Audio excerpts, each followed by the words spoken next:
So we have a little bit of audience participation here because I want to start by congratulating Galia on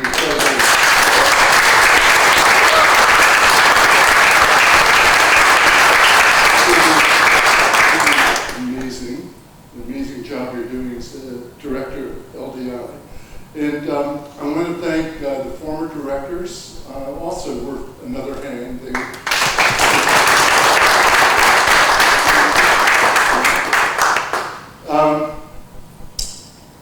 Definitely kudos to Tal Nitzan for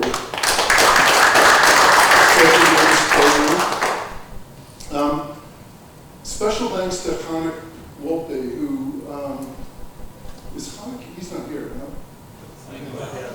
Probably outside. He was in and out, maybe? That's amazing. He's the one who got us reports every year, amazing reports. The last one, my father would have gone crazy if he could see the progress this institute has made. It's fantastic. Of course, I have to really thank Sarai Aroni, who along as a development director, we gave money through American Friends of Hebrew University, and there's a woman there, Beth Kyman, who, working with Sarai, actually came up with the idea of the grant we made to kick off the Sophie Davis Forum. So we owe them a lot. And of course, we definitely owe President Cohen and Provost Vasigal for their tremendous support of LDI. We really appreciate it. So my wife, Mary Lou, who was pointed out before over here, and we're thrilled to be here, honored to be here. And it's special to come to a country whose politics are worse than our own. I would have liked to have said something in Hebrew, but the only two words I know in Hebrew are Abba and Ima, which actually isn't too bad because that's what this is all about. If it weren't for them, LDI nor I would be here. So we want to thank them. We're celebrating an amazing milestone, the 50th anniversary of LDI. And I was here for the 40th anniversary. And at that conference, I spoke of the significance of the number 40, which, particularly the Jewish people, Israel was reigned, as you know, by guys like David and Solomon for 40 years. Speaking of reign, Noah did some strange things with animals for 40 days and nights. Jesus fasted for 40 days. And the Jews wandered in the desert for 40 years, only to end up much later in Miami Beach, where they mistakenly voted for the wrong person in the 2000 election, and we got George Bush, and that changed history forever. So I guess when you change history, it's always forever, but had quite an influence on us. So now it's the 50th anniversary, and the 50, as you may know, you wouldn't know, appears in the Bible more than 150 times. Now, most of that is about cubits and loops, not important, but Bible study suggests that 50 is the symbol of freedom, release, and a new cycle. Every 50 years, on the Day of Atonement, people needed to honor the Jubilee, a day when all the loans and debts were forgotten and forgiven, and all the slaves were released, and all the things taken were turned back to people they belonged to.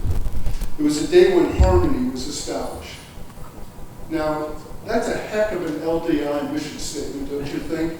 All things taken were turned back to the people they belonged to, and harmony was established. I think that would be something we can aspire to. Now, as you may know, my father was the co-founder of the American Association of Retired Persons, which is now called AARP. When he started AARP, you had to be 65 years old to join and get the benefits of the association. And, but slowly but surely, they lowered that age to 50. So if you're now 50, you can join American Associations of Retired Persons, which is, it's kind of like unintended consequences, because now they send you a card when you're 50 and you feel old, which is, of course, the opposite of what you would want. It's, but the nice thing is that LDI can now join AARP.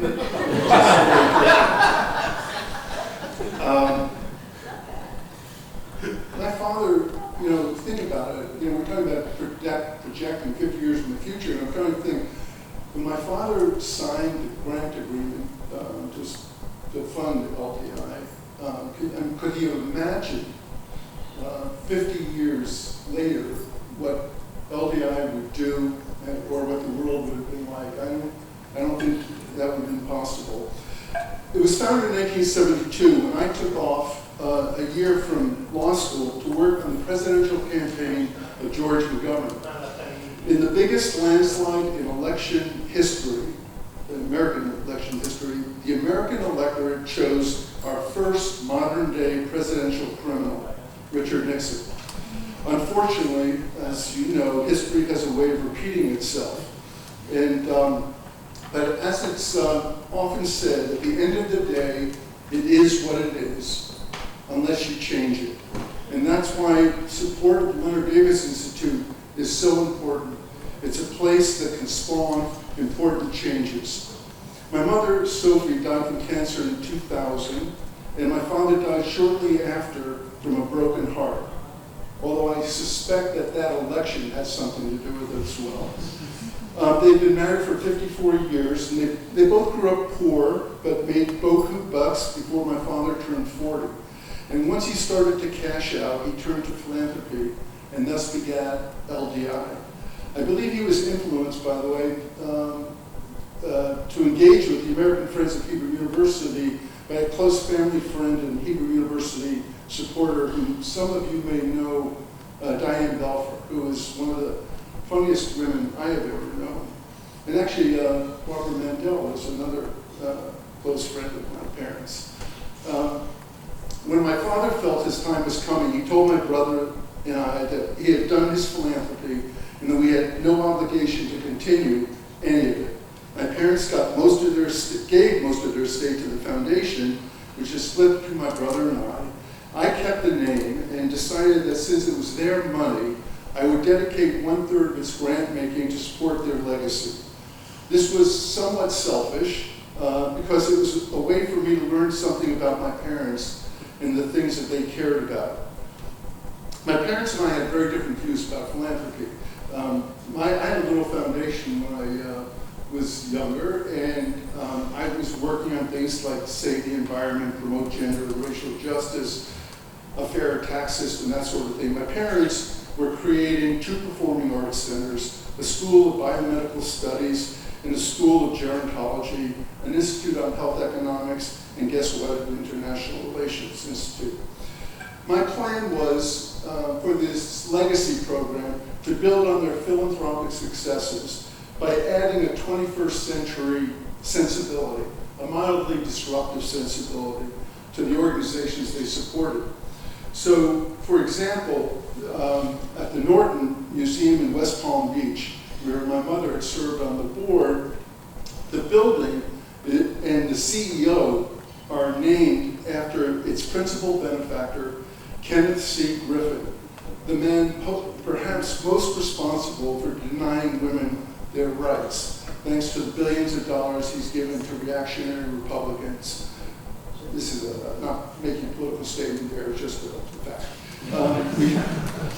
So there we created a museum exhibit series called Raw, Recognizing the Art of Women, and helped break down the barriers women artists encounter.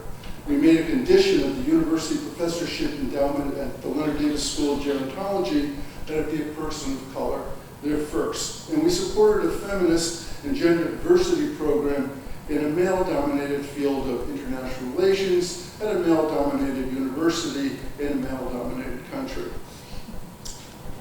Yeah. So I had actually never heard of the term liberal international order until this conference.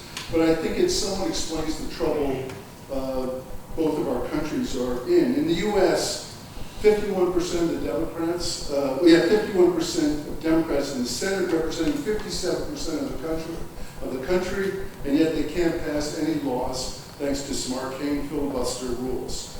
We have a Supreme Court. We have Supreme Court justices that have life tenure. Now, who would come up with that idea? Since 1960, we've had 8 Democratic presidential terms, we've had 8 Republican presidential terms.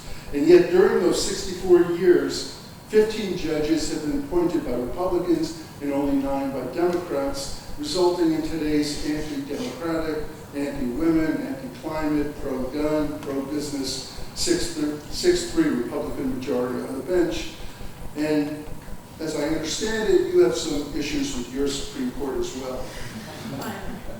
Add to the mix wealth inequality.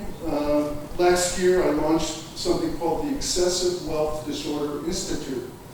An interesting name for an organization with a serious mission to address the myriad problems caused by the accumulation of massive sums of wealth by a very few powerful elite. And I understand you might have some of those issues in this country as well.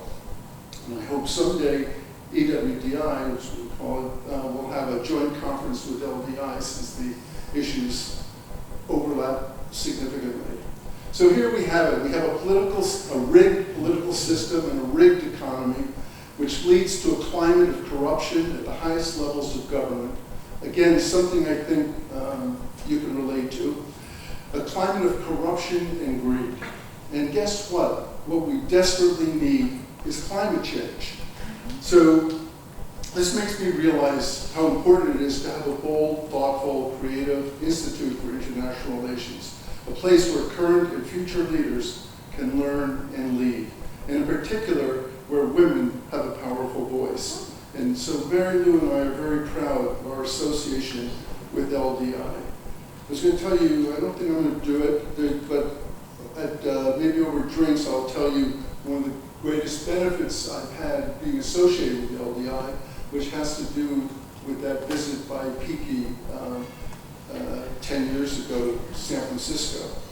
I'll skip that for now and just talk about why do I support gender parity and a feminist perspective in international relations. I'm not nearly a feminist, and although I do think I may have some female sensibilities. And it's not just because men haven't done a very good job at bringing us peace. I was not born with female sensibilities, but I did have 2 major influences. The first was my law school roommate, who was the executive director of the small foundation I ran many years ago. And she was my law school classmate. But she was on the cutting edge of feminism. Again, this is 1974, 75. She was so much so that she left my foundation to run Gloria Steinem's foundation, this foundation. So it gives you some idea of where she was coming from. But the second influence, and the most important influence in my life on all things, is, and the one who reminds me every day the truth of the words of one of the world's great humanitarians, Harry Belafonte, who sang the song "Man Smart, Woman Smarter" is my wife. And the words to that song is,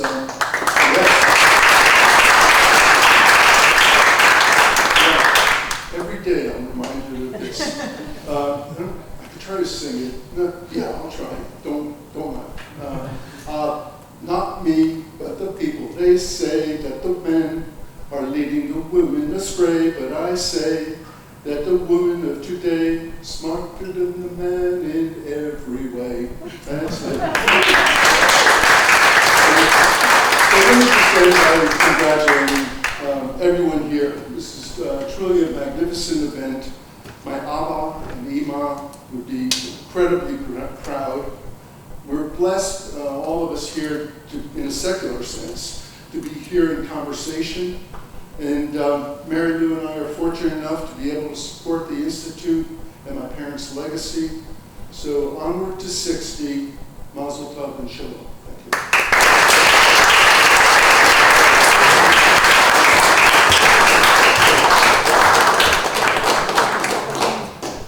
Now, you may have wondered why I didn't thank Alan and Mary Lou. I waited. I wanted for you to give your talk so that you will see what kind of people we are talking about. I met Alan and Mary Lou a number of times. I think the first one was already after Piki met you and sent you that song before we wanted to talk about. You know, speak a pig, I'll give you a clue. But what you see, you talked about Abba and Ima, which were great philanthropists.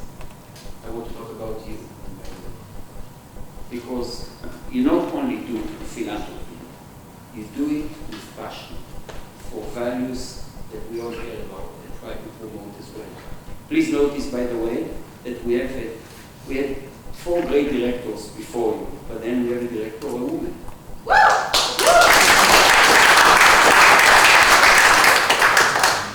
We all drive for equality. And in this world, equality means promoting women, because it's not equal as it is now. Hopefully it will be in the future. And back to you, really, we thank you for being what you are. We thank you for your true care about important values, and we are proud that you are part of this.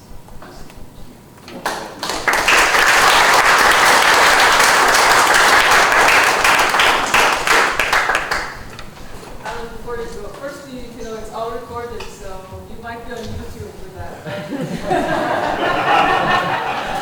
And then just since we did the reflection and then the future, we found, as Piki was actually nearing his office, so we neared our offices, we found a book that is the proceedings of the first conference of LPI, which actually took place in 1974, not 1972. 72 was slow, then there was a war, mitigating circumstances. I have some documents, interesting documents about that I'll send you later.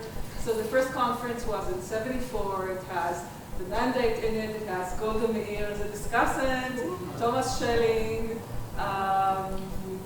Hans Morgenthau, Morton Kaplan, yeah.